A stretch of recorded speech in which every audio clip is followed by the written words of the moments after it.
Hello అండి, అందరికీ నమస్కారం. వెల్కమ్ టు చిన్నారి వంటిల్లు. ఈరోజు మేము పప్పు వడలు ప్రిపేర్ చేస్తున్నాము. సో దానికోసమని 1 కప్ శనగపప్పు, 1 కప్ పెసరపప్పు రెండు తీసుకొని 6 to 7 hours నానబెట్టి పెట్టుకోవాలి.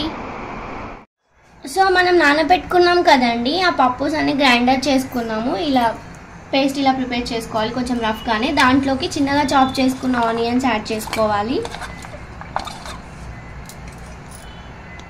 కొంచెం జీలకర్ర వేసుకోవాలి, దాంట్లోకి కొద్దిగా కరివేపాకు, అలాగే టేస్ట్కి సరిపడా కారపొడి యాడ్ చేసుకోవాలి. సాల్ట్ ఇందులోనే ఉందండి, సో మేము సపరేట్గా ఏం యాడ్ చేయట్లేదు. సో మనం అన్నీ యాడ్ చేసుకున్నాక మంచిగా మిక్స్ చేసుకోవాలి. ఇప్పుడు మేము చూపిస్తున్నట్టుగా మీకు చూపిస్తాము ఫైనల్గా కన్సిస్టెన్సీ ఎలా ఉంటుందో. సో మొత్తం ఇలా మంచిగా మిక్స్ చేసేసుకోవాలి.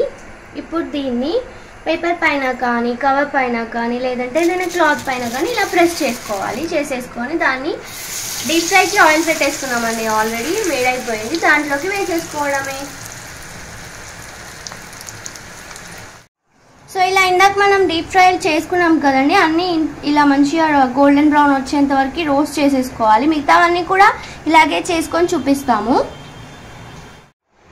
సో గోల్డెన్ బ్రౌన్లో రోస్ట్ చేసుకోవాలని చెప్పాం కదండి, పప్పు వడలు రెడీ అయిపోయాయి. మేము మిగతావన్నీ కూడా ఫ్రై చేసుకొని చూపిస్తున్నాము.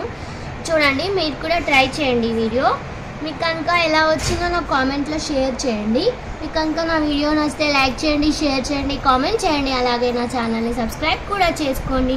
థ్యాంక్ యూ అండి. థ్యాంక్ యూ ఫర్ వాచింగ్ చిన్నారి వంటిల్లు.